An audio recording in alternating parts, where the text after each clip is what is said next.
algunos datos y retomo un poco eso. En el reporte anual del CIPIAB se dio a conocer que cada 2 horas y cuarto se registra un caso de violencia severa hacia niños, niñas o adolescentes. Pero vamos a ver algunos datos más que se reportaron sobre este tema. La Organización Mundial de la Salud define al maltrato infantil como los abusos y la desatención que son objetos los menores de 18 años. De acuerdo al CIPIAB, durante el 2018 se reportaron 4.131 situaciones de violencia severa hacia niños, niñas y adolescentes. Esto supone que se interviene una situación cada 2 horas 15 minutos. En cuanto a la discriminación por sexo, se registra un 10% más de violencia severa en el sexo femenino.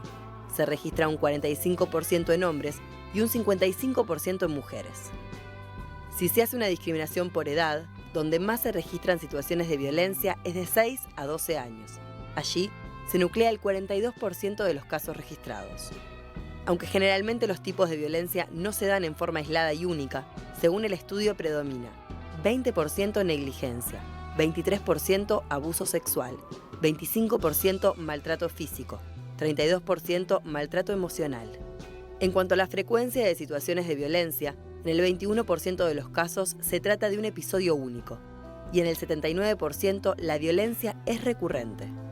De acuerdo a las situaciones registradas y en las que se intervino, el 93%, o sea, más de 9 de cada 10, de quienes figuran como principales agresores, corresponden a familiares directos o integrantes del núcleo de convivencia de los niños, niñas y adolescentes. Bueno, un poco, algunos datos son más reveladores, pero lo veníamos conversando, lo que decías tú, ¿no? Sí, 4.131 casos de violencia severa registrados en 2018, lo decías vos más temprano, y te pregunto, ¿podemos decir que estamos ante un caso de emergencia? Sí, nosotros consideramos que sí, que esto es un problema social grave, que en definitiva está naturalizado, nos cuesta mucho ponerlo sobre la mesa. Creo que en definitiva la violencia de género está más visible porque, entre otras cosas, las mujeres se han movilizado por el tema de la violencia de género, los niños, y nosotros, los adultos o el Estado, no somos interlocutores de cuál es su realidad. Es muy difícil que puedan, en definitiva, poder plantearlo. Pero a mí me interesaba también plantear el tema de la recurrencia. Y la recurrencia tiene que ver con esto, que cuando hay una situación de violencia, nosotros, a no ser que sea violencia física en el momento que nosotros podemos detectar, por lo general pasa bastante tiempo para que los niños lo puedan decir, y más en la naturalización de la familia, para que después los técnicos puedan en definitiva captarlo. Entonces, de ahí la recurrencia. Una situación abusiva de abuso sexual, no, en realidad el niño no la relata la primera vez que le pasa, sino que en definitiva uno llega a poder detectar esa situación bastante después, o lo pueden plantear bastante después.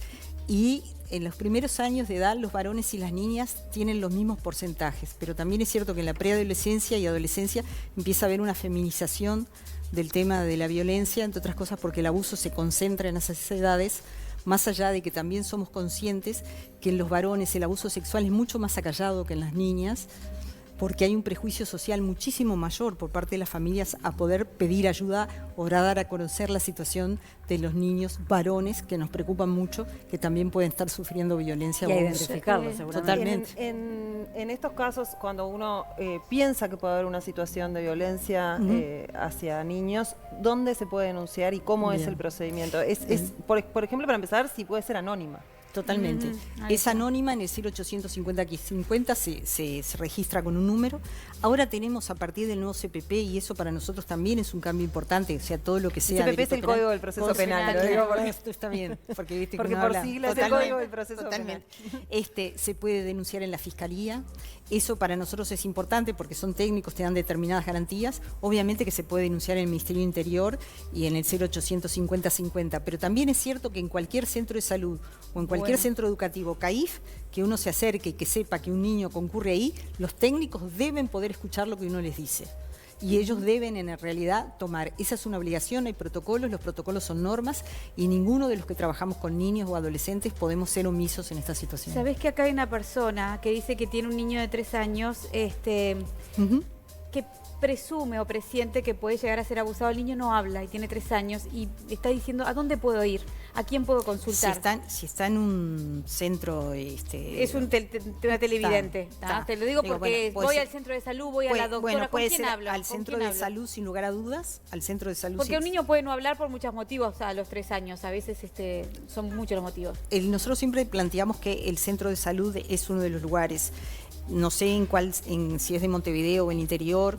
Después nosotros, en realidad, ella puede consultar a técnicos llamando al 0800 50 50 y plantear su situación y a partir de ahí de repente tener como una orientación, porque a veces eso me parece que de repente es mejor, porque a veces uno no sabe cómo remitirse. También es cierto que si no tenés todos los elementos para plantear la situación y de repente ahí sí puede tener una orientación. Me parece de todas lo mejor. maneras, es cierto lo que dice Adri, ¿no? Hay que también confiar en el tema de los controles. Los controles están súper pautados Totalmente. en la primera infancia y de verdad, si vos tenés una buena relación con el pediatra de tus hijos, Totalmente. es muy fácil ver si surge algún problema de algún tipo, tanto cognitivo o físico, ¿no? Totalmente, totalmente. Y aparte, hay un protocolo. ACE tiene su protocolo, pero el Ministerio de Salud, tanto para el sector público como privado, sacó un protocolo sobre abuso sexual que se presentó en noviembre, que en realidad está también colgado en la web, y ahora en mayo presentó el de violencia y están todo lo que vienen a ser las rutas que deben ser. Lo que nosotros sabemos es que obviamente esto que como país es nuevo y los protocolos son nuevos, que después lo internalicen las instituciones y que sea carne, eso es un proceso. Pero si nosotros como ciudadanos no lo exigimos y como tú decías, si no hacemos cargo de que el Estado se pueda hacer cargo de esto, nunca lo vamos a lograr. ¿Y qué pasa con los niños que no acceden a esos controles? Porque los padres, que no sé si estadísticamente es un número significativo, pero que los padres no los llevan a los controles. Si no los llevan a los controles, si van a un centro educativo, tienen que presentar los controles. Eso es así. El carnet de salud, ¿no? El niño, que es la que ya no hojita es más, final. claro, sí, ahora no se llama más Sí, carnet no de se llama salud. así, pero sí, como el Pero carnet del exactamente, niño pero y el ¿Llega van la a un denuncia a algún lado? O sea, Sí, alguien se hace cargo sí, de sí, decirle sí. a esos padres, no, mira, este Sí, niño tenés es que su ir. derecho Exacto. a ser controlado. Y si está en una policlínica de territorio, la policlínica de territorio tiene que tener con médicos de familia o asistentes sociales, llegan a los lugares. Llegan. Acá, no siempre llegamos a tiempo, pero sí llegan. Acá hay una televidente que nos manda un mensaje que le agradecemos por su honestidad, que dice: buenas tardes, una pregunta para la invitada. Tener una discusión con una hija y que ella me conteste y yo le dé una cachetada, ¿es violencia? ¿Estoy mal como madre? Mi hija tiene 18 años. Gracias. Bien. En realidad... Ese es el límite, ¿no? O sea, claro. ¿qué? ¿Cuál es el límite? La Organización Mundial de la Salud habla de violencia, en realidad, reiterada en el tiempo. No es que solamente, otra de las cosas que nos preguntan es si nosotros no podemos poner límites. Nosotros debemos, es más como adultos, poner límites a los niños. Necesitan que el límite es amor también. Exactamente, necesitan que le pongamos límites. Para poner límites tenemos que estar, para decir no tenemos que estar. Y bueno, y en definitiva, donde hay afecto, nosotros trabajamos con una psiquiatra que tiene como mucha experiencia, dice: ¿cuántas veces nosotros no tironeamos a nuestros hijos cuando estamos apurados, cuando le vamos a poner el saco para ir al colegio? Eso es violencia. Cuando se va a cruzar la calle y vos, o sea, cuando exacto. estás frente a un peligro que le tenés que enseñar y los amarreás porque no puedes Y le viene creer. un berrinche y se tira en el medio de la calle. Exacto. Entonces, Entonces, panza, y vos decís... pero ella No, dice, pero yo digo incluso Pero solo sí. cuando se pone en peligro. Sí, sí. Totalmente, ¿no? Y, totalmente. La primera reacción es... pero los niños, no va a ser lo que dice no ella, violenta, digamos. con respecto al tema de los maltratadores, que nuestros niños, cuando nos miran a nosotros, ven en realidad el afecto. Y que cuando en definitiva están sobre un maltratador, un perpetrador, ven en realidad la frialdad que hay en ese vínculo. Ven el Entonces miedo. esos niños nunca van a decir que nosotros los maltratamos, claro. ¿Hay siempre un problema de empatía? O sea, ¿es gente Sí. que no siente empatía la que maltrata? Por lo general no, y sobre todo cosifica a los niños, a las niñas, y tiene como un tema de poder. También es cierto que pueden ser como muy seductores, sobre todo en determinada etapa, porque se van ganando como la confianza, es una cosa como muy compleja, pero se van ganando la confianza del niño, de la niña. Pero también en de los realidad, adultos del entorno. Y de los adultos del entorno, como el... ¿Te acuerdas aquel niño que la madre tenía como la confianza en el profesor? Bueno, Y que sí, finalmente claro. sí. Y en definitiva, a partir de esa confianza es que se empieza a naturalizar y va increciendo. Por eso digo que empieza de determinada manera y que después termina en la concreción de abusos mucho más, en realidad, tremendo, porque es una desestructuración muy importante para cualquier niño que lo sufra.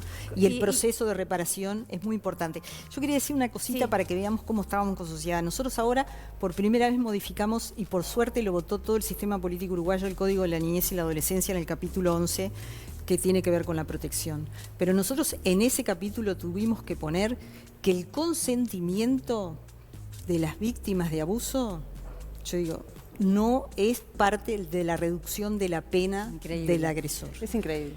Eso lo tuvimos a partir del 10 de abril.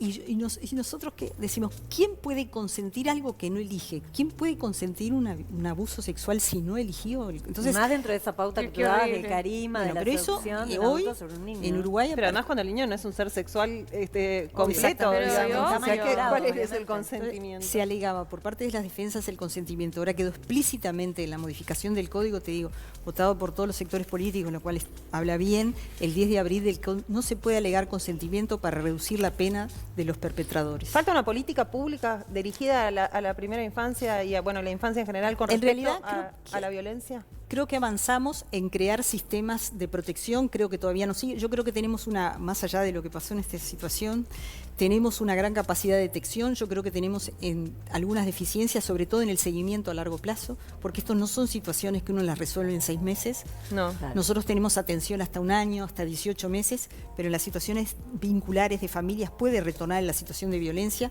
Son muy importantes que los niños queden en instituciones, y en el tema de reparación de daño, que también la ley lo implica, que es que que en definitiva el Estado pueda cubrir la reparación de daño de las víctimas. Queremos decir una cosa, que hoy a las 19 horas se realiza una alerta feminista en Plaza Cagancha por el caso Ana Clara. Claro. Creo que es el primero que se realiza. Sí, que se realiza porque es la primera muerte que tuvimos este año. Sí, y eso lo queríamos aclarar porque es hoy a las 19 horas. María Elena Mizrahi, muchísimas gracias por haber estado en Desatines esta tarde. Por tocar el tema.